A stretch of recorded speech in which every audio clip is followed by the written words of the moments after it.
Retro Rebel Gamecast is brought to you by TempleOfGeek.com, your one-stop shop for all things geek. You can find all our episodes and fulfill your sci-fi, fantasy, and geek culture-related needs at TempleOfGeek.com. Welcome to the Retro Rebel Gamecast, where we discuss gaming and related topics.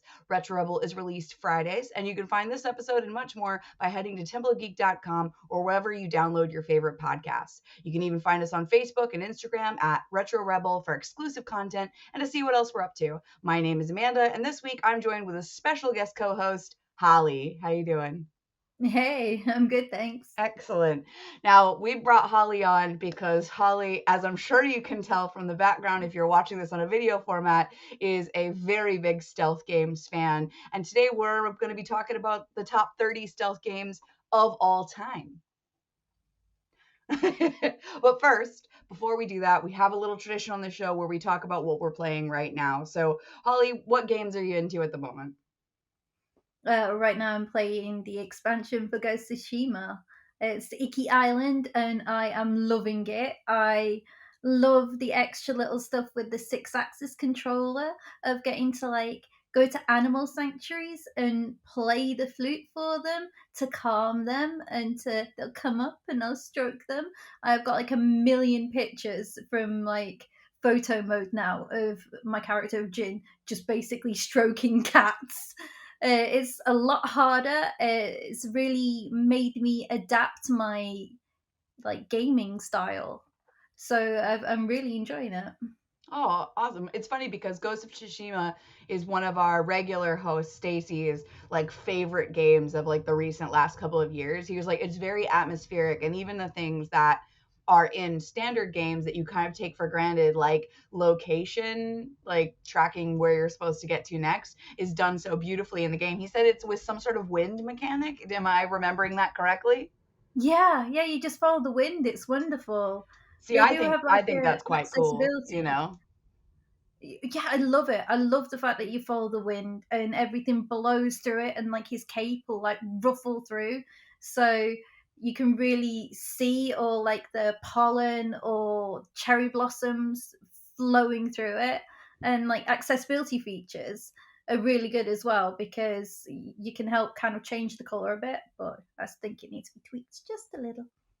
It's funny that you mentioned accessibility features. One of my last guest hosts, Tom, was talking about it. Like, it would be really interesting to know how games have changed in terms of being accessible for people who are colorblind or need different types of controllers. I know the Xbox recently made a controller, and I was like, I know just the person. So I might have to have you back on for that topic. Um, so for me, I've been playing mostly Board Game Arena. The Xbox is collecting dust at the moment. Not for any particular reason. I've just been kind of busy at work, and Board Game Arena is so easy to just jump into and out of. And I've been playing Lost Cities. Have you played that one yet? No, I've looked at it. It looks pretty cool. It's so good. It's two players only, so starting a game is really quick. And it's a sequential card placement game.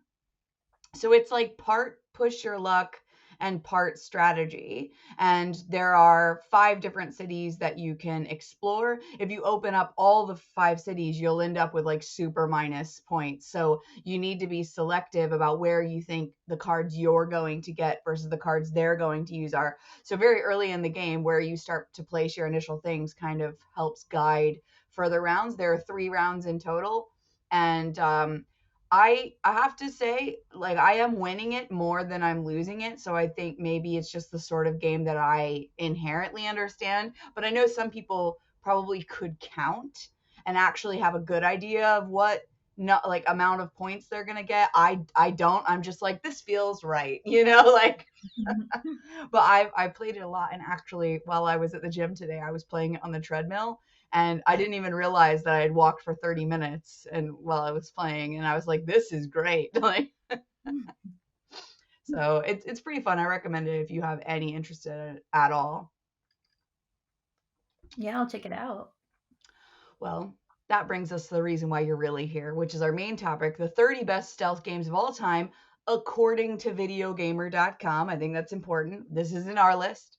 This is their list. And it's based on their review scores for these titles. And they would have done the reviews at the time. So I think maybe it's important to remember that, they were looking at this game when it came out, maybe not through today's lens. However, I'm not going to do that. I'm going to look at it through today's lens, and we'll see, do we think it's missing classics? Do we think they've got it right? We're going to start with 30, work our way down to 1. If we run out of time, we'll chop this into 2 episodes. How does that sound? Oh, good. All right, cool. You ready to kick off with number 30? Yeah, what we got? Okay, so number 30, we have Alkeen's Gun for the PC, PlayStation 4, and Xbox One. Now, I've never even seen this game before. I've not heard of it. Yeah, no, I haven't heard of it at all. And it's I would say, is current gen the right word? Because technically we're on PS5. So I'd say prior gen, but like no one can get a PS5. So do what you will. But Alkane's Gun is a third-person stealth video game set in the Cold War from Maximum Games. So it actually sounds like a bit up your street. Yeah, actually, it really does. I'll have to check it out. I do love that kind of history mixed in with video games. So I like think it's the great. reviews online in general, the users seem to like it. Like the user scores are pretty good, but the Metacritic scores and IMDb are only 3.3 out of 10 and 36%. That doesn't necessarily mean it's a bad game that could have gotten bombed for whatever reason. I would believe that right now it's getting review bombed because of the Russian conflict in Ukraine. Because when me and guest host Tom did the top classic arcade games of all time, Tetris wasn't in the top 30. And that's just impossible to believe. So I think some of the games dealing with the Cold War, Russia, or anything like that are getting review bombs. So I think we should take that into consideration. But it does seem interesting. And number 30 isn't that high of a place. So maybe it's worth checking out. Moving on to 29, Splinter Cell Chaos Theory. Now, I didn't play this because it was on GameCube, Nintendo 3DS, DS, the PC, the PS2, and the original Xbox. So this is a little old for me. I wasn't spending any of my time on the original Xbox doing anything other than playing Halo and KOTOR. So did you play this game at all? Yeah, I did on PS2. Mm. I enjoyed it. I honestly felt in comparison to Metal Gear it lacked, but there was still a lot of fun gameplay elements in there and interesting ways to go about not necessarily killing or running and gunning, but properly using stealth. Okay. So then the next one is Cold War. Now I think they mean Call of Duty Cold War because I mean I'm not sure. Is that a stealth game? I don't think it is.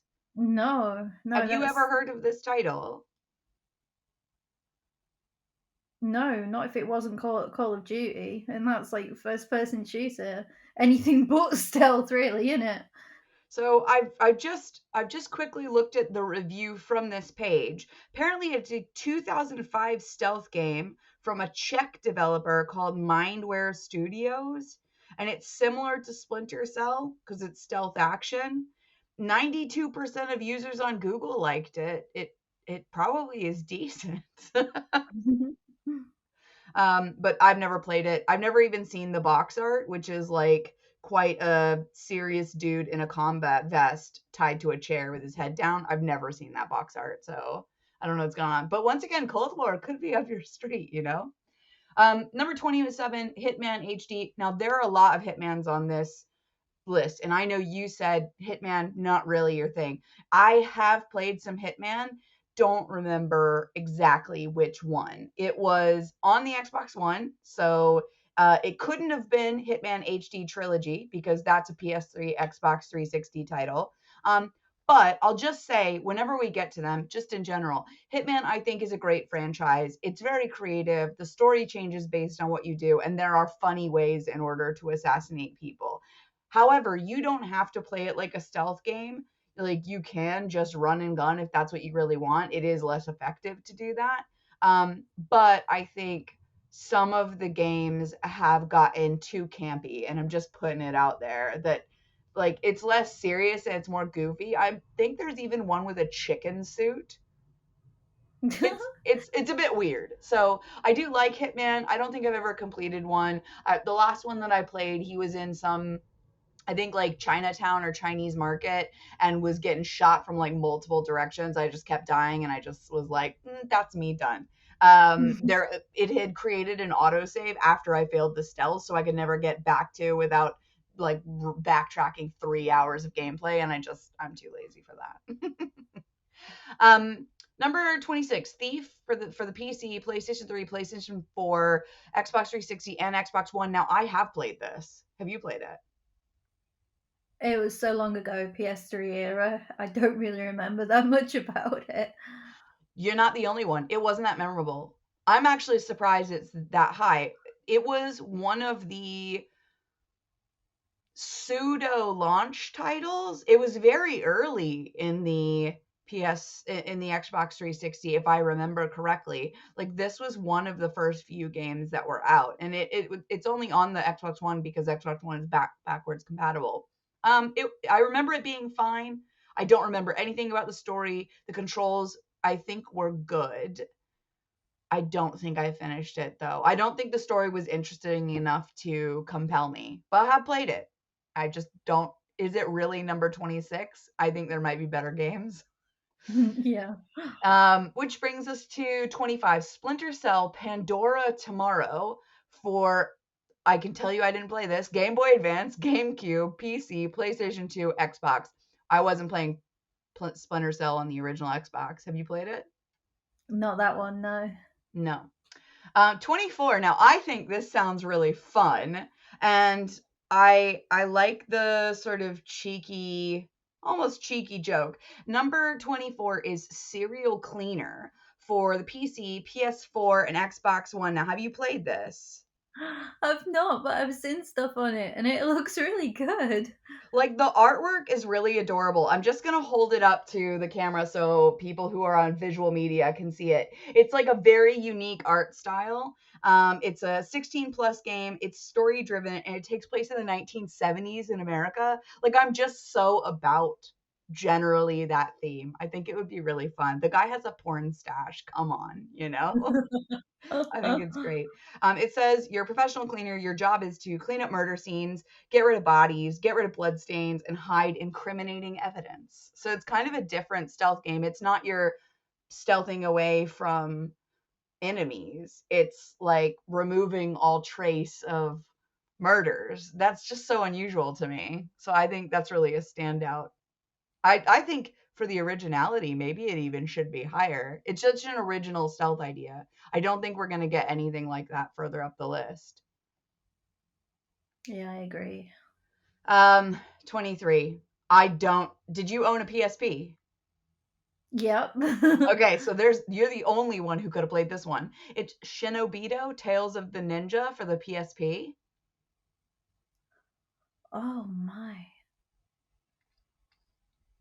I couldn't say. It was a long time ago.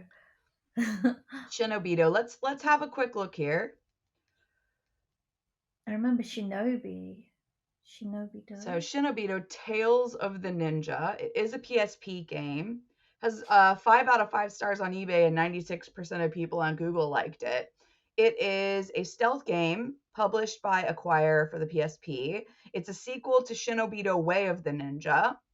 And it's a standard sort of stealth evade enemies situation. I mean, it is a Japanese game, and I know that's a particularly high interest of yours. The artwork is pretty nice looking. I know it's hard to see. Our producer will actually generally put the artwork in. It won't be me holding it up, but just for yourself, it looks good. But the PSP was such a bad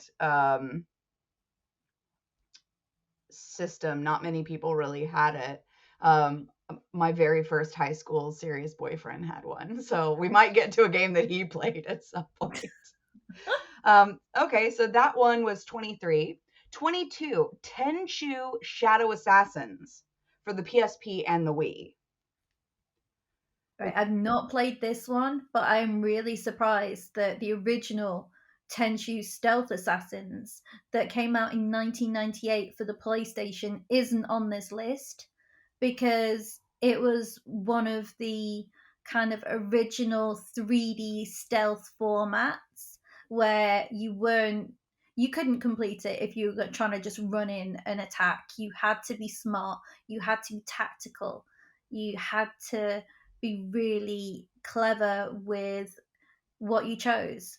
Because you can only bring limited supplies with you because you're a ninja. You don't have like, like how in RPGs you've just got a sack that just getting The bigger infinite and bag of bigger and holding. bigger. Yeah, but it's not like that. You've got so little. Choose carefully what you want to do. Do you want to use poison rice cakes and chuck them down and see if a hungry guard will nom on them? Or you want to try and use some ninja throwing blades? It's smart and tactical. I loved it.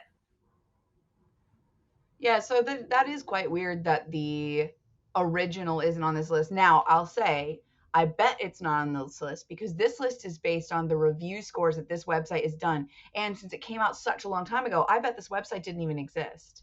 So Yeah. that's why I would guess that it's not on there. In fact, that's why I think some of the older stealth games in general don't feature on this list. Like, if you see here, I don't see anything that didn't come out sort of GameCube era or later. So I think that's probably where this list is restricted to, just because I think that's when this website came out. However, when people are Googling it, this is one of the first results. So people are going to think these are the best games out there. So they should know there's an original Tenchu that they should try.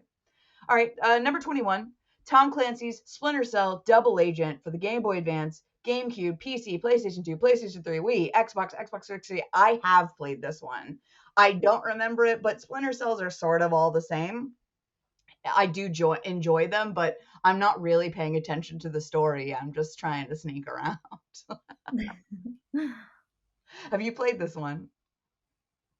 Not that one, no, no. But I kind of, the few that I have played, I couldn't tell you really if I did or not because I've got the same experience of it all kind of merging into one, and Yeah, just like the I remember it Hitmans. being I fun. think the Splinter Cells sort of, in my mind, merge into one because I didn't find them particularly memorable. You know what? Ironically, and we'll talk about it later, what we think should be on this list, but there are some games that are not primarily action games that I think function better as action games than some of the things on this list. So I will Hmm. give us a chance to add some things later on. So number 20 is Styx, Master of Shadows for the PC, PlayStation 4, and Xbox One. Now this artwork looks cool. It's a fantasy environment. It's a stealth environment. There are orcs and men. Like it's quite a cool fantasy stealth game. Have you played this one? No. It's pretty good. It's got 3.5 stars out of 5 on True Achievements, and 93% of the people on Google like it. It's of Orcs and Men from 2012. It's based off of that world with sort of standard stealth mechanics. Like I think we kind of all know what these modern games expect from you. I think the only different one on this list so far has been Serial Cleaner. So, but yeah, it's a pretty good looking game. I haven't personally played it, but I have seen the box art before, and I remember quite a lot of hype around it. So it's probably a decent one to check out if you're interested. It's on a fair number of consoles. Yeah, it's literally on my PS4 list. It's just sat there waiting for me to play. Some of the ones higher up I have downloaded on my Xbox One. I just haven't turned them on yet. So number 19 is Spider for iOS. Now I ain't got an iPhone, so there ain't no chance I'm playing this. Have you played it? It's a mobile game. Spider. Spider for No. iOS. Let's have a look and see what's going on. So Spider for iOS is, oh, it's the sweetest looking little robotic spider arcade dude. He's super precious. That's pretty adorable. It's a 2020 game, so it only just came out. It's for the Apple Arcade. And you are taking place in a spy on the wall adventure. Agent 8 is a tiny super spy that can climb anywhere. It's kind of precious. If I had an iPhone, I would probably download it. Number 18 is Hitman 3. We're going to skip past it. This one's for the Nintendo Switch, PC, PlayStation 4, 5, Xbox One, and the new Xbox Series X and S. Yeah, it's a Hitman game. I don't they all blur together for me. They're good, they're fine, maybe a bit cheesy. 17, Dishonored, the definitive edition for the PS4 and Xbox One. I have this downloaded. I haven't even turned it on. Have you played it? I played the original Dishonored, I think which it is I think higher was the up, remake. perhaps, the original one. Although the definitive edition should have um, definitive edition. Just checking to see what it covers. So the complete compilation includes Dishonored, winner of over 100 Game of the Year awards, as well as all of its additional content: the Dunwall City Trials, the Knife of Dunwall, the Voidwalker's Arsenal, and the Bridgemore Witches. So this is apparently the original game with all of its DLC. I think that counts as you playing it. I mean, just because you didn't play the re-release. How was Yeah, it? How was the original Dishonored? pretty great actually. A friend just gave it me for my birthday and was like, "Trust me, you'll like this." I was like, "Okay," and yeah, immediately I really enjoyed it. The world is very dark and grim at the beginning, and I can't remember if it's this one or the second one, where depending on how you play the game, if you kill or no kill or just knock people out, that you get different endings, and it literally affects the environment around you. I think it's really clever the way they've gone about a lot of it, but I think it's a game with a method that you can play as stealth rather than it being specifically stealth. Right, which is similar to some of the ones I'm going to try to add on later. I like having those choices. And to be fair, Hitman as well, you can play stealth or you can just shoot out. I kind of like having those choices. It's not an instant fail if they see you, because sometimes it just doesn't go right. All right, so number 16, let's be honest, this is what you're here to talk about. It's our very first Metal Gear Solid on this list. It's number 3, Snake Eater for the PS2. Tell me. I gotta say it, what a thrill. Sorry. I love it. It is a really great game. One of the first to have proper environments that are fully like interactive with the camouflage. You have to be really clever with your camouflage choices for the environment. You've got a meter that'll tell you how much you're covered or not. It doesn't give you any kind of like mini map with a ping of where your enemies are.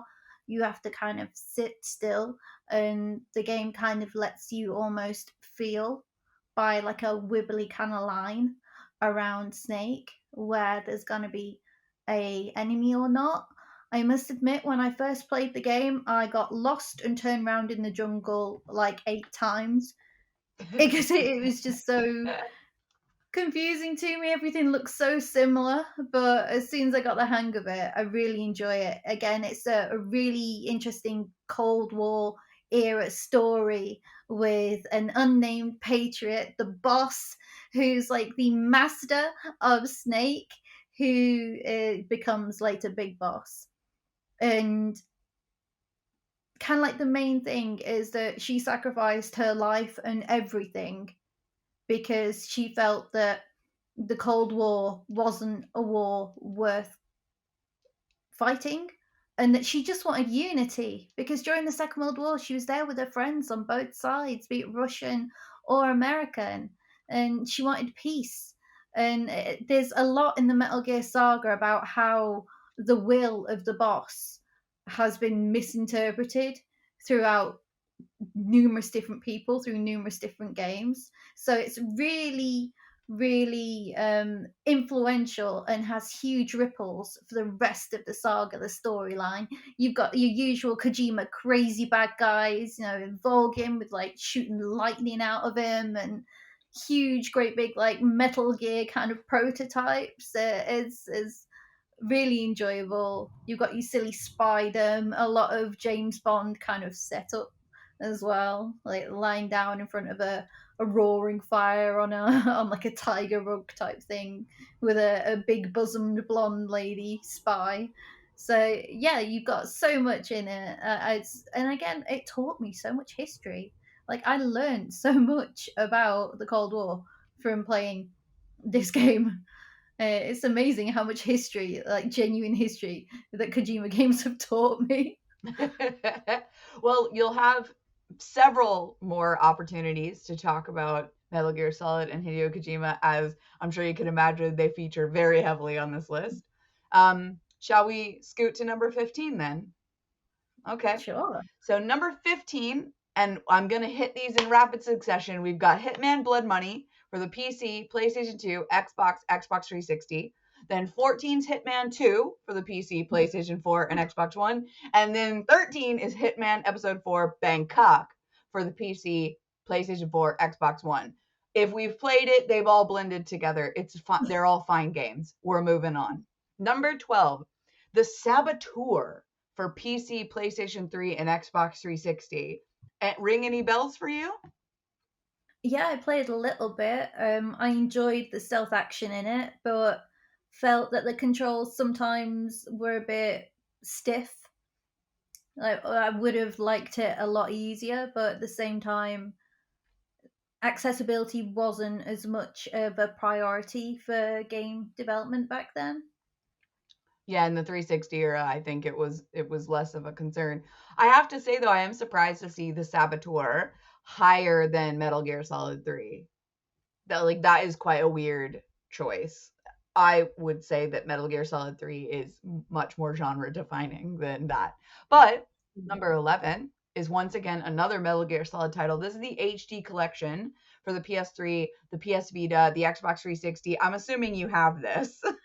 Oh yeah, yeah, because that was the wonderful port of 2, 3, and Peace Walker all Yeah. included in it. So you've got some fantastic games there. Again, like Portable Ops, Peace Walker. I think Portable Ops is later on, a bit higher up than this, which again I'm a bit confused about. But oh well. Um, but Peace Walker, hard, really good. Originally on the PSP, so it really made sense to port it and include it with the HD collection, because that way loads more people played it and loved it.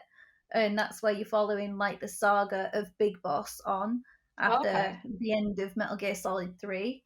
And then obviously if you went in like time order, you'd have Metal Gear Solid 3 and Portable Ops, Peace Walker, then Metal Gear Solid 2, Metal Gear Solid 4.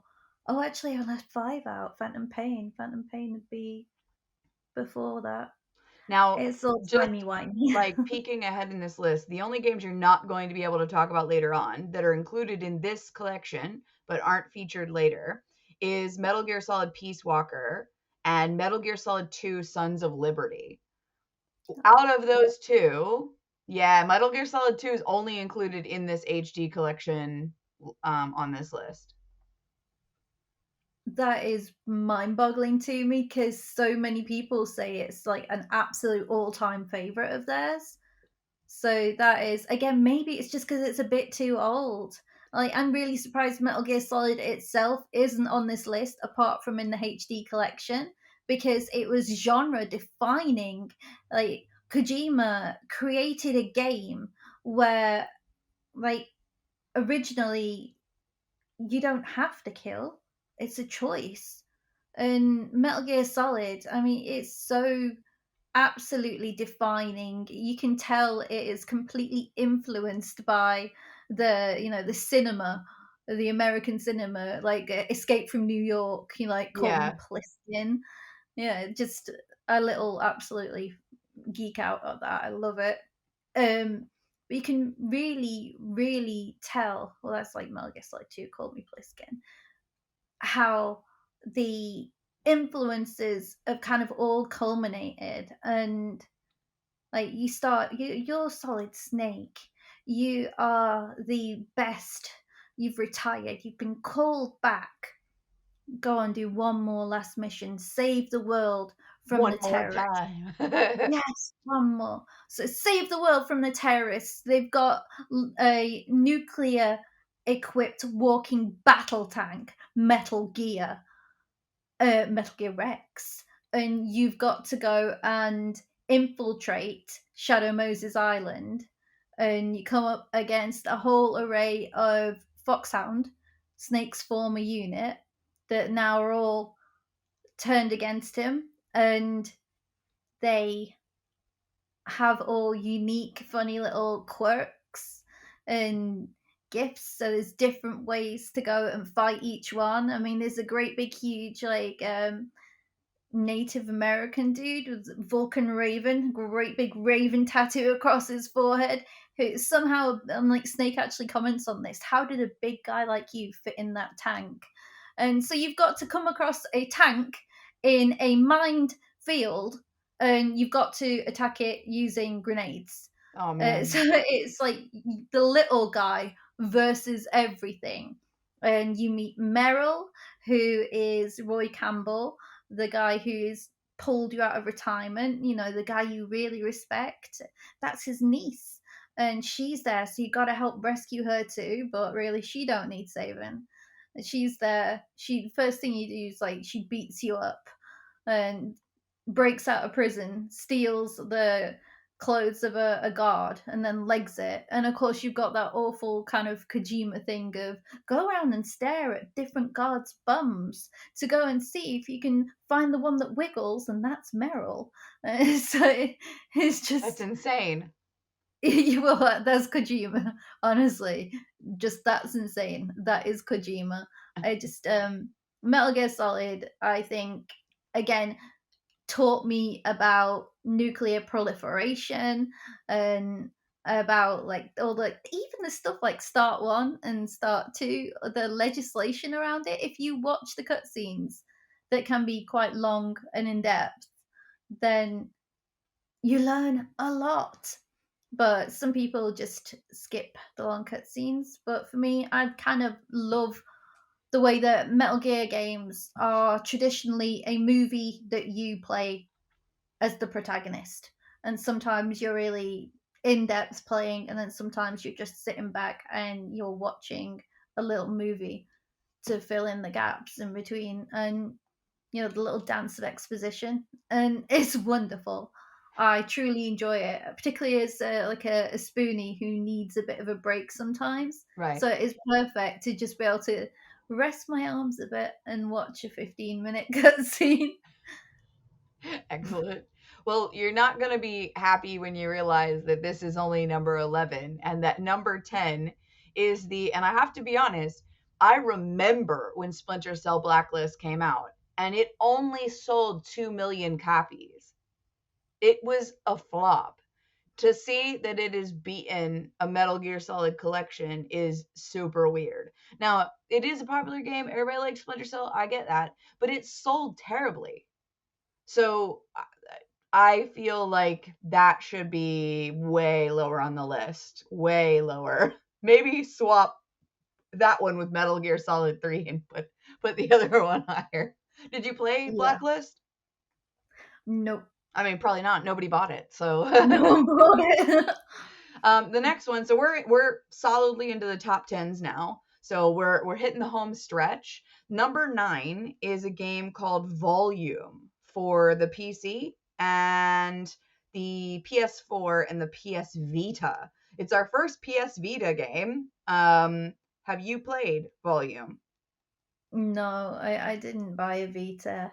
Like you said, after the PSP, I just kind of felt I didn't want or need it.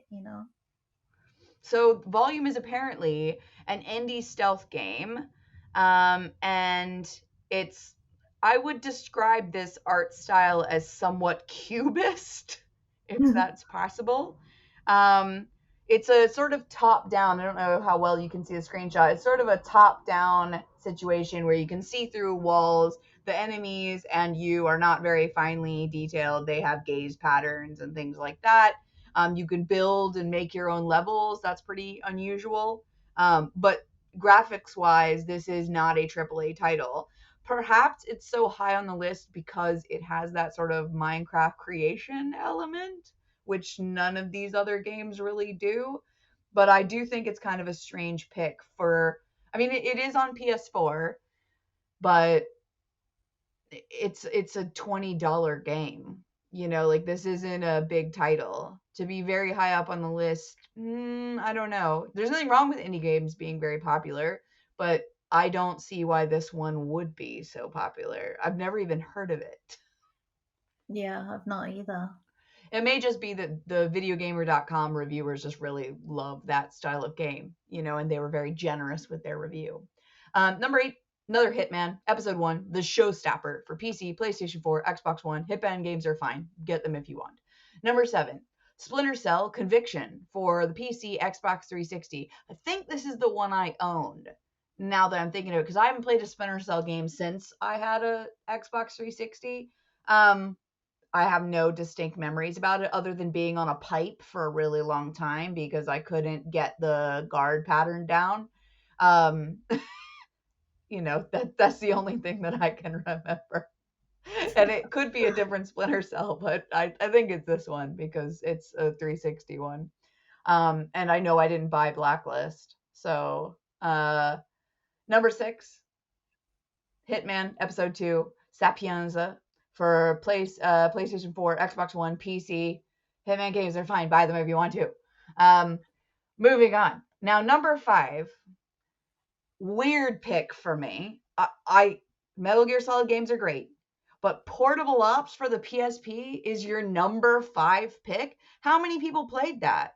Like I get it's probably a great game, but it's in the HD collection. I would for sure have switched these two. Yeah, I don't get it. I really don't get it. It's enjoyable and it was good. I think there was like a lot of card drafting involved, or was that Metal Gear Acid? So yeah, the fact that I'm getting it confused.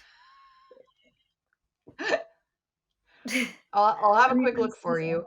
But do you think that the reason why it's so high, because at the time this review was made, was this the best game for the PSP?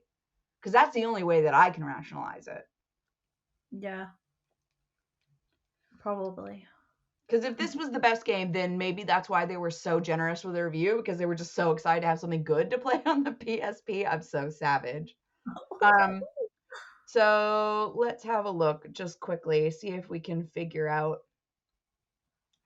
what the game elements actually included.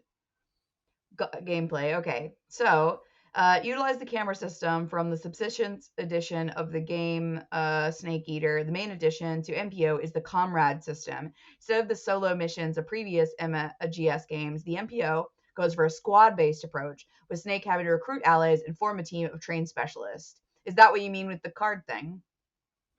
Not exactly, but yeah, it's similar. The recruitment actually was a lot of fun finding them and recruiting them and everything. Yeah, so I can see why it was like really enjoyable, particularly for a PSP game, because it was very different to the format of any other Metal Gear game at the time. But yeah, it was really enjoyable. But I don't get why it's this high up It's personally. got to be that they were just so excited to have a good game for the PSP, and then they never adjusted the rating down to suit anything else. Okay, number 4, Dishonored 2, Death of the Outsider for the PC, PlayStation 4, and Xbox One. Now, this is an expansion for Dishonored 2, if I'm not mistaken. So yeah, I played the main game, but not the expansion. I did hear good things though. All right, let's have a look at Death of the Outsider and see what they're saying. So it's 8 out of 10 pretty much everywhere. 92% of Google users like this game. Let's just have a look at the plot and gameplay. It's similar to Dishonored 2. You sneak up, stabby stabby, no problem. This plot takes place after the events of the main game, where Emily Caldwin is reinstated as Empress and begins to salvage the empire broken by Delilah's rule. And the main game is about infiltrating the Royal Conservatory, doing missions inside the Void. I don't want to spoil too much, but does any of that ring any bells, or is this not one that you played? I played the Dishonored 2, but not the expansion. Okay. Well, But if yeah, you like Dishonored 2, sounds like it's probably worth getting Death of the Outsider. It is number 4 on this list. And we'll have a chance to talk about Dishonored 2, so we'll come back to that. Number 3, Metal Gear Solid 4 for the PS3. What do you think? I love this one.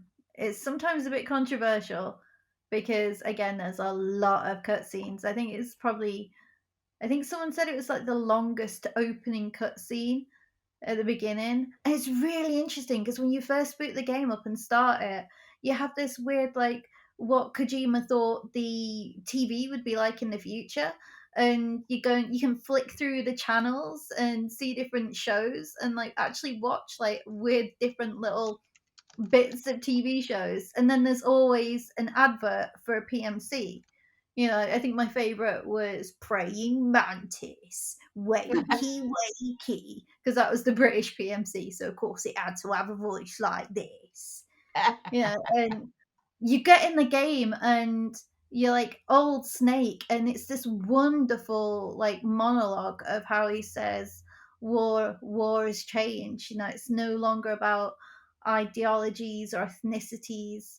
It's all proxy wars. And the use of PMCs and proxy wars is actually a really topical thing. And I think that a lot of the time, Metal Gear Solid games, Metal Gear Saga games, starting with Metal Gear Solid 2 predicted like how the internet was just going to be filled full of useless information. And like Metal Gear She's not Solid wrong there. Yeah, like Metal Gear Solid predicted things like there would be a virus that can be targeted directly to someone's genome, called Foxdie in the game. Oh, wow. And but that's real. They've happened. I mean, things like Big Dog and now Spot, all the stuff Boston Dynamics have been doing. I think Kojima and his team have been really prescient and kind of understood the trends of the future and have integrated them into these games. And far, far before these things became reality or became a workable reality. I think it's quite amazing in that regard. But getting back to Metal Gear Solid 3, you play as Old Snake. This is So 4. this 4? Yeah, Metal Gear Solid 4. Yeah. So Metal Gear Solid 4, you play as Old Snake. So Solid Snake has aged, but way more than he should. And apparently it's because he's a clone and they built him to not be able to reproduce and to only live so long because like he's a clone of Big Boss. And he's old and he's grumpy and he's chain smoking cigarettes. He is the Snake that we love, but with a lot more grump. Oh my It's god. really, really good. You've got so many more different enemies. Like now there are little, they call them like Irvine things. They get nicknamed as like cows in the game because they make this kind of like moo in noise, and you hear this moo in the distance, and you're like, oh shit, because they're little, basically like little metal gears that are killing machines. And it's like the first chapter is set somewhere, they just say in the Middle East, in a Middle Eastern war zone.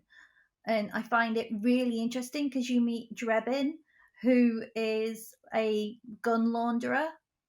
Because in the world of Metal Gear Solid, the Patriots have now become, or Lalilulelo, have become AI. Mm. And part of their control is now they control everything on the battlefield. All of the soldiers have got nanomachines which control like their stress, their like conception of trauma, their fear. And there's a really clever like emotional part of it as well. Like you can get different ammo that you can shoot them with to like make them laugh loads or make them get really angry or scared. uh, Really, I think a lot of people miss that about it. But there's stuff with Drebin because he's a he's a gun launderer, and he goes and unlocks all of the weapons for you for a price. Right. And each region has like a different war price depending on what's happening. So you could try and buy a gun in one thing, and it will be kind of cheap. And then by the next chapter, it's more expensive because the gun price, the war price for the area has gone up. And it really kind of hits home how the West are reliant upon the war economy. That's not wrong. Honestly, these games That's not wrong. radicalized me. I have to admit, Metal Gear games completely radicalized me. Um, I was it's wondering what really happened to you. Metal Gear. Now, so that's Metal Gear 4. Now, number 2 on this list is Metal Gear Solid 5, The Phantom Pain, for PC, PlayStation 3, PlayStation 4, Xbox 360, Xbox One. Is 5 better than 4? A lot of people would say no, but yes, because it Oh, okay. depends Controversial what. yet brave opinion. Let's hear it. Well, I love four, but four is it was supposed to be the end. So there's lots of different storylines that got brought back and tied up in four, whereas five is more kind of like sandbox. You've got missions. You can get in your helicopter and fly to an area and do a mission, or you can just wander around in I think Afghanistan Yeah. and go and collect things. I like to call him like smacking it back to mother base because he just kind of goes along and like smacks a herb or smacks a box. Oh, there's a diamond. Smack it back to mother base. So it's like, so That's the you best that's the also, best mechanic I've ever heard of. yeah, smack it back to mother base, man. Like the Fulton delivery stuff is brilliant. Like you can kind of see all of the guards that looking after a small outpost, for example, and be like, "Oh, that guy has got an A plus. I want him. I want him on Mother Base." So you go up, try and kill or knock out, depending on how your gameplay style is. But always remember, Kojima gives you the option to not kill at all in these games, Right. and you can go up and stick a Fulton on him and then set it off, and it'll just go poof, and a great big like balloon or basically blow up and swoop him back to mother base, and you can hear him go like ah, or some of them like laugh whilst they're being like flung off. Didn't someone like And what couldn't you do that to cows? I swear I've seen that somewhere. yeah, I happily went and took on a bear with just myself and a stun, like soaking pistol type thing, and like I had like my boyfriend at the time going, "You're not going to take him down like that. What are you playing at?" And I'm like, "Just watch me." And it's like shoot, shoot, shoot, shoot, and then yes, he's knocked out. Fulton the bear because like there's like a weird little thing. You build up mother base and you get resources, and you can build mother base up bigger. You get staff, and there's the conservation Yeah. kind of area as well. That's where getting. Oh, I loved Fultoning sheep. I have far too many sheep just because of the enjoyment of just Listen, getting the up. name Mother Base is triggering my capitalist senses too much. It sounds way too much like Motherland. I'm gonna start singing the Russian national anthem here pretty soon. But I do like the concept. I think like building a base, creating resources, empowering yourself in other ways is actually really fun. Like when it happened in the Fallout games, I really enjoyed that. So 5 is better than 4? I think it depends what you want in gameplay. If you kind of just want to run around and have fun, as well as have challenging gameplay, because one of the brilliant things about Five that a lot of people seem to overlook is that it's not necessarily about difficulty levels, but the game keeps adapting to how you play. For example, me loving the stealth approach, I'd usually go and try and hit bases at night. So I'd hit a few bases at night, then next time they'll have flashlights. I keep doing it, then next time they'll have great big floodlights. If I keep doing it, then they'll have night vision goggles. If I want to go close quarters, they'll start having shotguns. If I want to go long distance, then they'll start having, like sniper rifles. The Oh, game wow. adapts to you and it forces you to adapt your gameplay, always keeping pushing you and pushing you out of your comfort zone. So I found that really, really interesting. And of course, like through the mother base bit, you can always go and try and intercept. They're going to get a shipment of night vision goggles. Send a team after it, Yeah. steal them. So then next time they don't have the night vision goggles that they wanted. And there's like the online play as well, with like getting your forward operating bases and attacking each other, stealing resources, stealing stuff. A lot of people found that so much fun. I really think that the more modern video gaming, stealth gaming, like if you'd grown up and that was what you knew, then you would love it and you'd probably not like Metal Gear 4 as much. But I've been there for the long haul, so I kind of love both for different reasons. Well, I think it's fair for like very complete game experiences like that to be near the top of the list. Now I'm going to ask you, obviously you looked at this list. You know what number 1 is. Is Dishonored 2 the best stealth game of all time?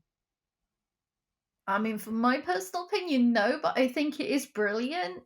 I think it's kind of built on a lot of the gameplay and style that like Bioshock Infinite kind of brought into the field with everything, like how there's so many different ways to go about doing your objective. It says this is your objective, find a way to go do it. And the environments are brilliant because you want to go up high, go up high. You want to go down low.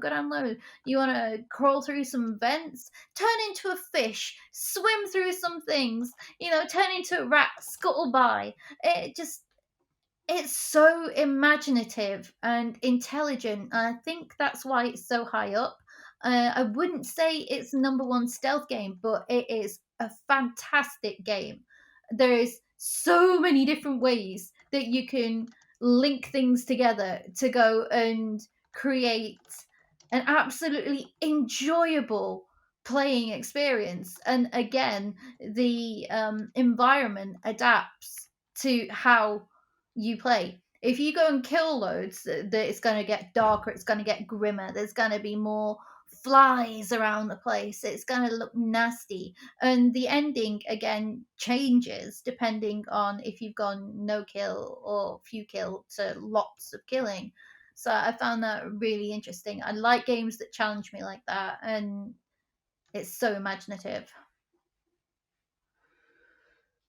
Yeah, I really do need to play it. It has been on the list for a long time. And I know everyone's been sort of raving about it.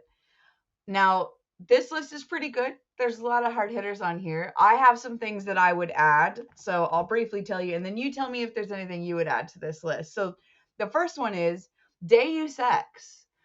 Excellent stealth mechanic, really good game, and the gameplay is completely different depending on how you play. So, I know it's not traditionally a stealth game, but you play the whole game in stealth, and it's great when you do. I did. It was excellent. And actually, playing from stealth is the easiest way to beat the main boss fight. Yeah. He took no time at all. The next one, Alien Isolation, horror game. You must stealth. If you don't stealth, you die immediately.